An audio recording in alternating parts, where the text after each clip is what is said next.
What's up, guys? Pittsburgh White Schwartz back again, and today we're going to talk about that one meta deck, that one deck that everyone loves to hate.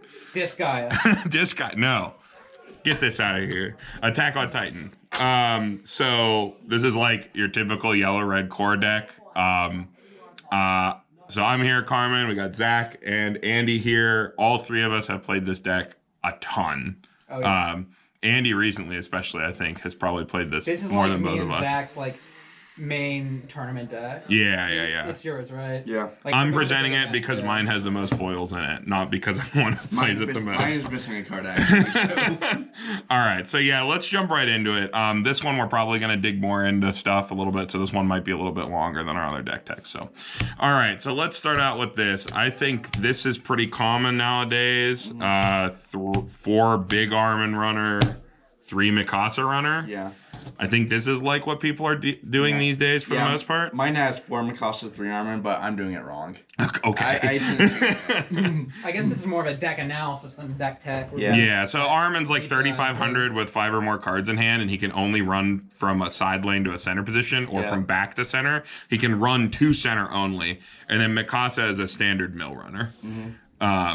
Lists that I see they'll run 6 to 7 runners generally. Yeah, with some split here, depending on how much generally you max on running. Generally, Armin's the first one you max on, but just because he's so oppressive, 3,500 run is like just so good. It's like a close to busted profile, I think. I think this is the thing that one of the reasons AOT is like the whole deck is just built around running around your opponent and not letting them do what they want to do. Yeah, they like completely avoid battle while also being super big on their turn. So like they like run away and then swing for giant numbers on their turn. So having so many runners lets you dirtle really hard too. I think this is also pretty standard. Yeah. 4 search brainstormers, they give 1,000 to the center row. I see some people turn one of these into the single ray of light Mikasa brainstormer for grave access. You used to do that, right? Yeah. I've messed with that a lot. Once we talk about gears, we can talk about that whole like search versus salvage in the deck. But I do think most people are running just 4 of the search brainstormer, especially because it gives 1,000 to center lane on your turn. Yeah, that's like so good. Because like one of your main level 0 boards is Armin side lane, Mikasa center lane, this here. So you have 2 lanes of 3,500, and then Mikasa runs somewhere else, and Armin runs to center. So like you can shift your whole board over, stuff like that. But you know, all sorts of crazy 0 plays you can do with AOT. It's like the whole thing. The Mikasa brainstormer, is it a rest self or is it? It's a self rest salvage. Okay. Yeah. That's what I've seen. What's its passive effect? When a character runs, it gets 500 power, I believe, or something like that. It's like a pretty good effect, yeah. So you can like run something into another lane. And then rounding it out, I think this is also standard too, just for Krista Ricky, because she gets the waiting room. So it's your standard waiting room Ricky, but she fixes you for red. Make sure you get into your Aaron combo. You know, just AOT things. Not being able to get level locked. Like, why would you have to ever experience level locking? All sorts of things. You just have all the tools. So something I find interesting is that as far as Ricky's go, that Krista is actually like by itself doesn't seem that good just because it's pay 1, clock self 1, then only search level 1 over from waiting room. Yeah, but it still lets you play ahead. It is. Like, it's good. It's good. It's just. Yeah, it's boring. It can be like an off beater if you need to. Yeah. Basically an oversized. Yeah. The fact that it swings for 2,500 power. It's like, if people are going to add any other tech at level 0, they usually go down to 3 Krystas, I think. That's what I do. Which is totally fine. Because I think you're running the Annie, right? To just make sure you can win against other oversizes. Like, I think we all run 15 zeros. Yeah, for the most part. 15 is pretty common for AOT. Yeah, and mine I cut a Mikasa runner and a Krista Ricky for 2 oversized Annies. And those are just 4K 2 or less stocks, right? Yeah. I think that's reasonable. It's just like more of a meta call. Yeah. But yeah, that's basically the 0. It hasn't changed since set 2 dropped. And I don't think it's ever going to, other than maybe shifting towards oversizes. So all right, into level 1. The card everyone loves The to king. hate. The king, the Aaron Yeager, the fate to bear, the $45 bill. Whatever he's going for now. Absurd. So this card swings at 65. He gets 500 for each of your other Aaron's, Armin's, or Mikasa's. So the only character he doesn't hit on is Krista, which is something to note. But he swings at 75 with Climax, which is like naturally bigger than other on reverse combos. If you're playing full field. Which you in this set you might always want. Yeah, you might not want to do that, but the way gear works. But you're still swinging for 7 then. Yeah, which and then is you have other it's good enough. Other ways to pump power. So Aaron is on reverse. He gives himself, when this card is frontal attacked, you can pop the card to hand. Crazy. Just adding him to hand, and then he also just salvages gear from waiting room, which is either this card or this card, which we'll get into in a second because that's a whole thing. But yeah, it's an on reverse plus, but it's like the most ridiculous on reverse plus ever. You're running all these runners at 0, so you can reliably set up like ways to take more damage to get to 1 first, play Krista Ricky, set your things, and then you have a card that just says, yeah, I can't be reversed. Like, it's pretty oppressive. What do you think about people playing Krista instead of Aaron? I think Krista's a fine combo. It just forces you to play the gear to get the pop back, which is the scariest part about AOT. Yeah. So What is the Krista? Does she salvage? It salvages gear. Blind stock. Salvages gear and blind stocks you have to up. The thing about Aaron though is he's a +2. Yeah, If you do it right, it's a +2. Potentially even if you consider the fact that they're not getting their combo off because he's bouncing to hand. Yeah, it's he almost just like does everything at once. It's a +2, a pseudo +3. Yeah, because you negged your opponent. On a costless card that swings bigger than normal. That's why that card's so broken. Yeah, it's super strong. Every other combo is pretty much a +1. He is a +2, maybe 3. Yeah, really, really strong.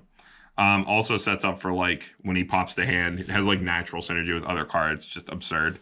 Moving into the next broken card at level 1, Armin Rize. On play, you may choose to look it up to the top 3. If you do, add a yellow card or a gear to hand. Yellow character or gear to hand, then pitch a card. Yeah. So it's 3 card mill on a stick, gets you into this or your other your gear, which also searches your combo. Unbelievable consistency, free mill. It's also just a 105k. Like, because AOT runs around in their opponent's turn, has access to free pump. That's totally fine. Just absolutely absurd card. I'm pretty sure most lists just run 4/4 split here. It's like you have to want something really bad to cut Armin. It's really hard to run less than 4 Armin. He's just so good. The only bad part about this card is when you whiff and you are a really good player that mills only red cards, and then you still have to ditch a card. Oh my god. Yeah. Revealing like only red cards and climaxes is probably the worst feeling in the world.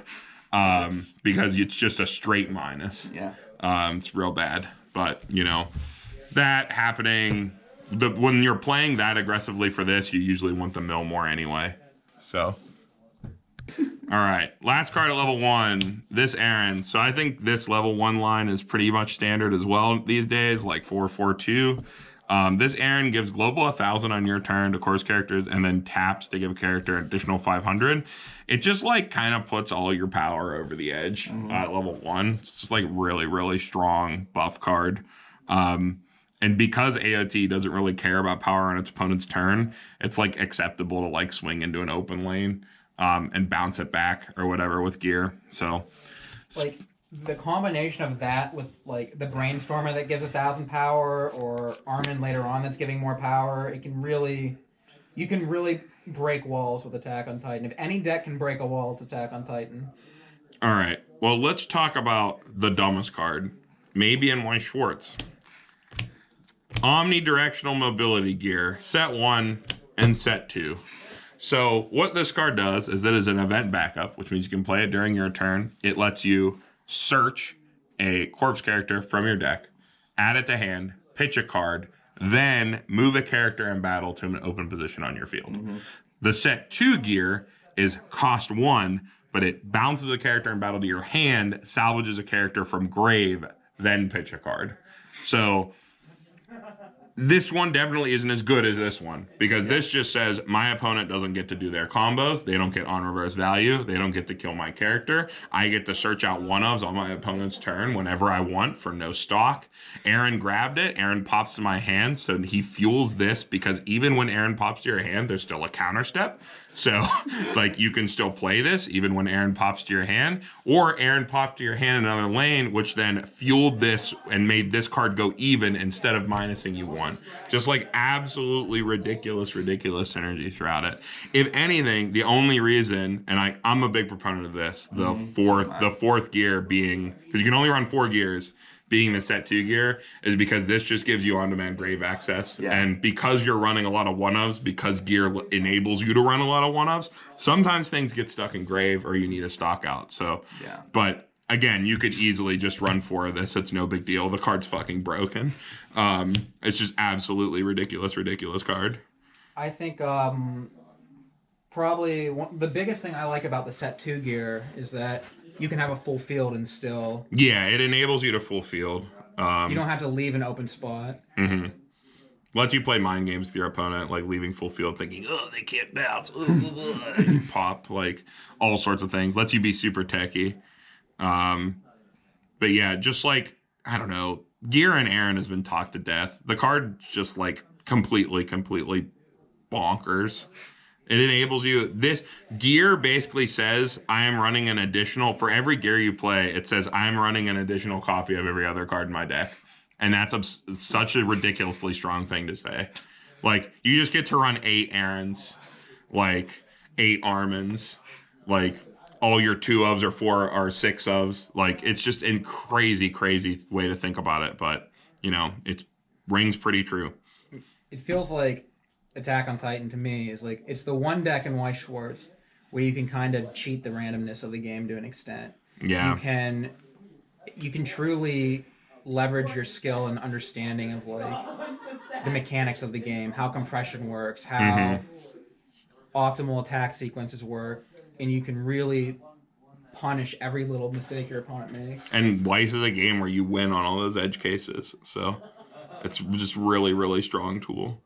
Also, this does like stupid stuff where like cards like Mocha that set the top cards of your opponent's deck. Yeah, well, you don't get to do that anymore. Like this one card just says, yeah, Mocha is a Climax combo. This doesn't work anymore. And it all effects like that, which is just like really, that's just one example. There are a lot of effects like that.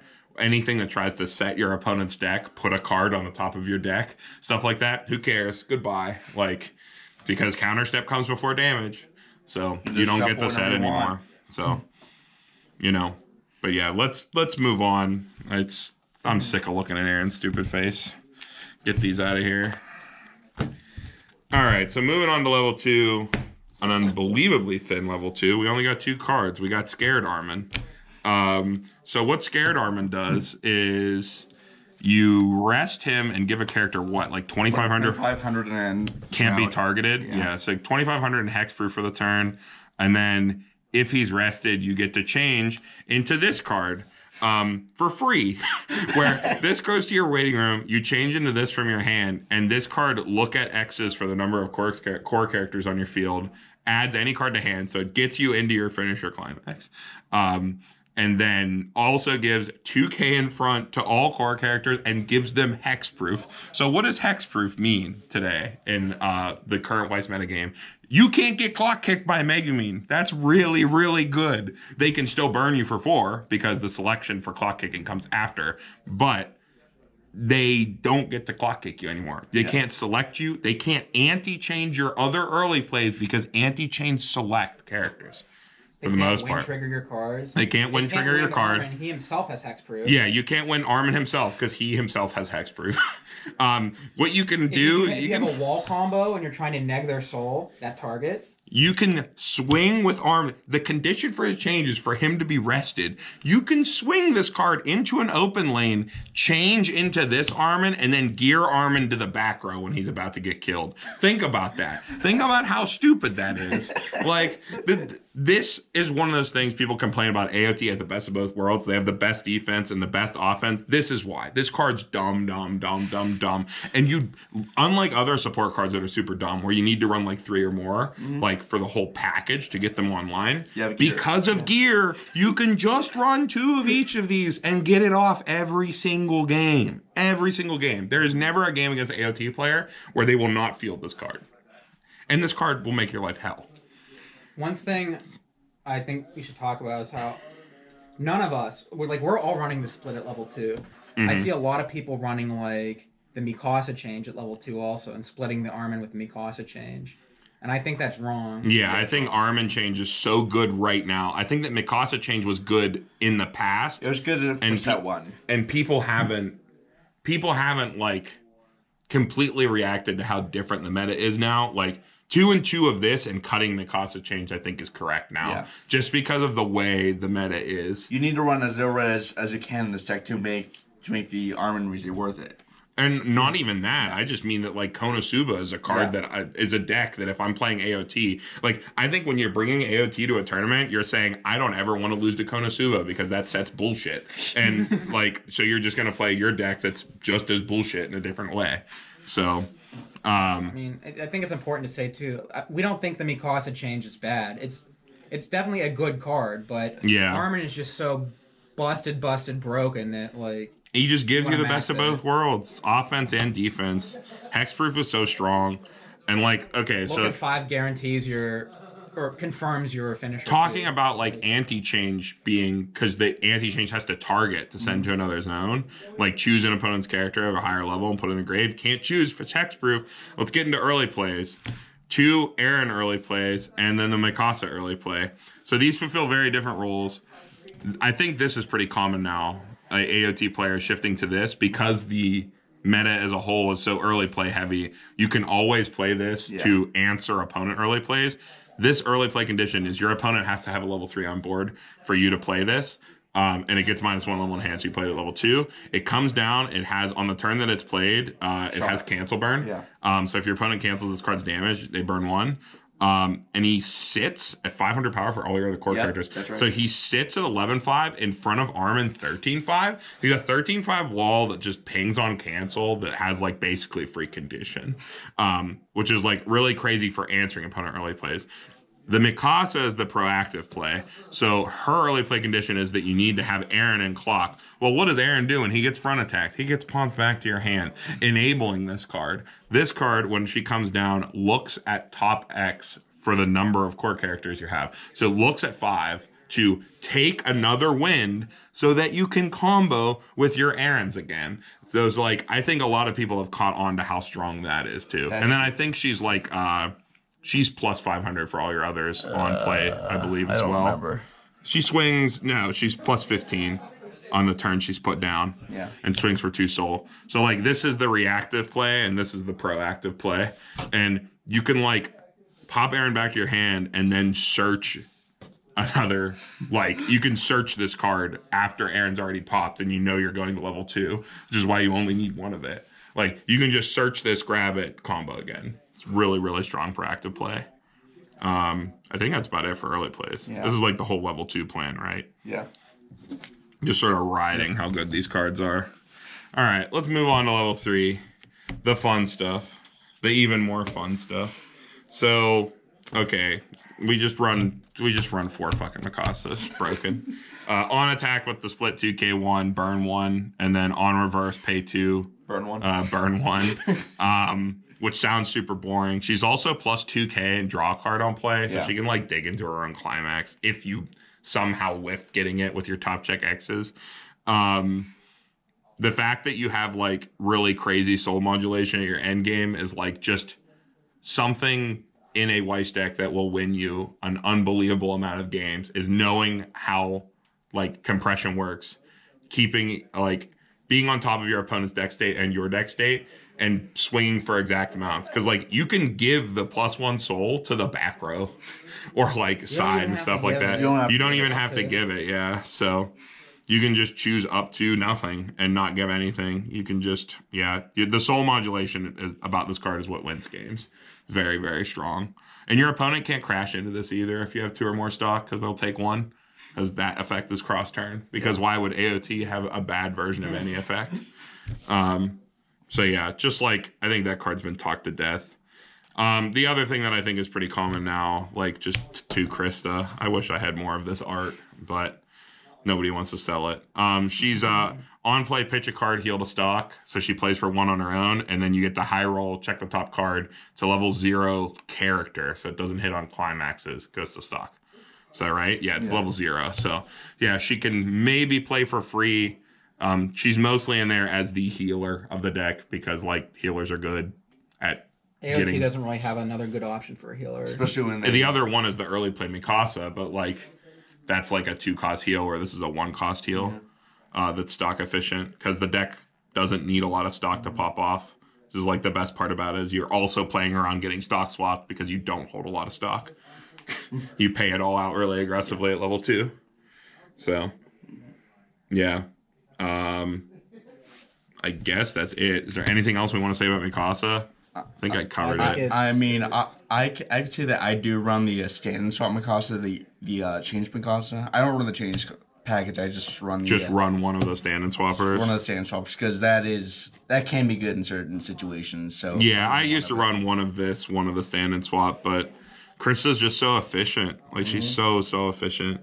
Yeah, it's hard to compare anything. Something just to run it. This might be a bit of a controversial opinion, but I do think that Mikasa is the best finisher in English. Really? You think the best? The best. I think it's better than Megamine. I think it's better than Yukina. I think it's better than... I don't know what else is there. By the damage charts, like statistically, she's exactly like the average, the baseline for what a bombastic finisher is. Mm-hmm. But in my experience, it's the best. The fact that you can modulate your damage so well, the fact that getting a reverse with this is easy as shit. She gets 2,000 from her effect, 2,000 from her climax, 2,000 from Big Armin. Yeah, she goes to like 15.5. She goes like 16, 17k if you want her to. Yeah. You're getting the reverse. Ping 1 on attack's great, and like you steal so many instances of small damage. If you need to go for big, so confirmation bias is so strong because of like the way if someone has like truly randomly like randomized their deck and their distribution is assumed to be fairly normal, pinging is so strong. Like from a confirmation bias standpoint, we're like, oh, the climax is gone. There will be 3 clean cards after that. It's like blah blah blah blah blah, which is like a complete farce. But like when you're playing and when you see the results happen, like there's so much confirmation bias there because we've all not only had it happen to us but also done it to other people. Like it's so strong, the fact that it's multiple small instances of damage and on top of 2K1 giving you natural soul modulation where you need it. So I'm definitely high on the deck in general on AOT. Because it's dumb. It's a dumb deck. I do stick with what I said. I think Mikasa's the best. Yeah, she's crazy. All right, so let's talk about climaxes briefly. I think everybody knows. Yeah, this says wind too. Wind! We love wind. And split 2K1. We love being able to do wind without actually being affected by wind. Yeah, we love running wind trigger and being able to high roll away our opponent's standby fields on top of being able to pump all our damage. That's a cool effect of AOT. Something I've noticed with AOT in playing it a lot is that the climaxes, the lineup, wind and split 2K1 with the 2-soul trigger in the corner, they're very sacky in nature. Yeah. But you can afford to run these sacky climaxes because the rest of the deck is so goddamn efficient. Yeah. It's like the rest of the deck plus is so hard, holds field so hard. Both of these will randomly steal you a game. Sometimes they'll be at level 0, swing in an empty lane and trigger this and slam them for like 4 or 5. And it's like, you just win the game off of that. You're a level ahead now for no fucking reason. And you're already still completely set for level 1. Again, wind trigger, it's either completely useless or it's the best trigger in the game. Regardless of, I mean, depending on what they're playing, you know? It's just such a like rude climax split is the way I'd say it. It's like so rude to like get so smacked by disrespectful. 2K1. The deck is so efficient, and then you can also just sack on people with your climax. Or like you have the ability to like side for like +2, just like stuff like that. All the stupid sacky bullshit that like you throw your deck at the wall because you're mad that you lost to it. So yeah, it's just insult to injury is what I'd say. Just crazy deck. Yeah, it's just like we love Aaron, we love Mikasa. I love them when I'm playing them. Yeah, we love them on my field. We love big Armin. We got all the Armins. We got small Armin. We got medium Armin. We got scared Armin. We got big Armin. All the Armins. Armin Tribal. Yeah, Armin Tribal. Armin is actually the star of the deck. It's not Aaron. Armin's the dumb part of the deck. This deck actually is just mono yellow with a red splash. Yeah. That's just the finisher pretty much, yeah. Your basic yellow-red core. So yeah, I think that's it, guys. This is more of like, again, as Andy said at the beginning, more of a deck discussion than a deck tech. This is like, I'm pretty sure mine out of all of ours is probably the most standard build out of any of ours, except that I'm running the set 2 gear.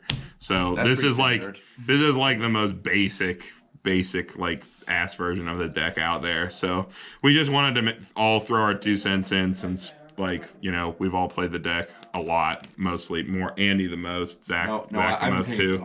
Yeah, Zach's been playing it a really long time. But yeah, it's the boogeyman of English, and for good damn reason. Especially of our scene. Yeah. I guess one. Well, I'm glad I have it. Everybody plays Konosuba. Of course they're gonna be afraid of it. Yeah, Konosuba is the problem. AOT is the reaction. This video is going on for a long time, so let's make it a little longer, I guess. We can talk about Goblin Slayers potentially like a counter to this deck. So I've always thought this. In terms of the deck, the triangle, the way it works, rock paper scissors meta. Yeah, like the way the deck functions, I think that if big Armin didn't like make the current Negsol options in English not function, because Negsol has to choose, I think Negsol is really bad for AOT, because like if your opponent has usable anti-change in any way, they can deal with your anti-early play Aaron with an anti-change counter at whatever cost they have, and then you've lost out on damage, because you can't play more than one of these. No. Like, you don't have the like threshold in both games to play more than one early play. So if they answer it, they have neg swap like Priestess, which is just global field thing. You just have a dead turn of damage. And because Mikasa, if you have that Negsol going into the Mikasa turn, Mikasa doesn't deal enough burn damage. She deals small instances of damage, and which open up her normal attacks. You're not going to be dealing enough damage to keep up the rest of the game. But then again, you're also playing Wind Trigger. But you know what Wind Trigger does to Priestess? Let them draw 2, ditch 1 into another pants. So, because their condition is a clock condition. Yeah. So... yeah, and the level 1, like the Goblin Slayer doesn't care about catching reverse, which is the other big part of it. They have and it walls up bigger than Aaron too. Yeah, it can wall up. 8K. It can wall to 9K with the Priestess in the back, so you can actually like counter out Aaron in the side lanes. So just like really strong. The Chaser is a good answer to their level 0 game. Their 0 game probably, you know. They have equivalently dumb. Really keep up at 0, and then they don't care about your resource denial at level 1. Yeah, because they're just on attack. Yeah, Priestess doesn't care about the Armin defense. And that's just even talking about Priestess. I think 8 Gate does perfectly well against like Goblin Slayer 2, or against AOT as well, and stuff like that. I think it's mostly the early and mid game that sort of shut off the thing that helps AOT kind of steamroll into their end game. So yeah, I think we're approaching this. We've talked about it before. Some sort of rock paper scissors meta, where you have AOT beating Konosuba beating Goblin Slayer, and then Goblin Slayer like doing pretty well against AOT, and then Bang Dream is out there somewhere just like doing its own thing, like throwing gun at people sometimes, like. So it's like that's kind of like what we're going towards. And like I don't know, we're gonna see a bunch of other decks too. Albuta's very strong the second the meta slows down and people are gonna be playing more Goblin Slayer. So and it's like I don't know, it's a deck that you can better player people with. I am of the opinion that I don't think Albuta's a good set. I think it's a good set in specific metas because I think it's missing a lot of good tools. Yeah. But like double plussing off Kaide is too dumb, and high rolling with standby into dumb things is also good. Like sounding to me like I think we need to do another meta discussion video at some point. yeah, just like a meta update. Like, I think after Goblin Slayer and like Heaven's Field come out and those settle a bit, we should do a sort of like we should do a BCS wrap, BCS 2019 wrap, like the meta going into Springfest. I think will be an interesting discussion. But yeah, like Andy said, this is a lot more of a deck discussion. AOT is talked to death. We're trying as hard as we can to be novel here. So yeah, we got Doge here. Get out of here. All right. So yep, I think that's about it, guys. Anything else we want to add? No. All right. Well, thanks for tuning in, everybody. As we always say, we are trying to get a deck tech out for every single set in English. Not that this one exactly counts. This is more of a deck discussion. But if you want to see one English deck that we haven't covered yet, let us know down in the comments. We have pretty much access to every set here in our scene, so we can get that. If anything, it's more of a scheduling issue to get everybody together. But other than that, we're trying to shout out our stores more. We're recording today at Heroes and Comics. We're only 5 minutes from the airport, so if you're in town, make sure to come and check us out. We also have top deck cards and games. We play Rice on Tuesday. It's out off 51 if you're in the Pittsburgh area, so definitely check those out. And I think that's it. So Pittsburgh White Schwartz signing off.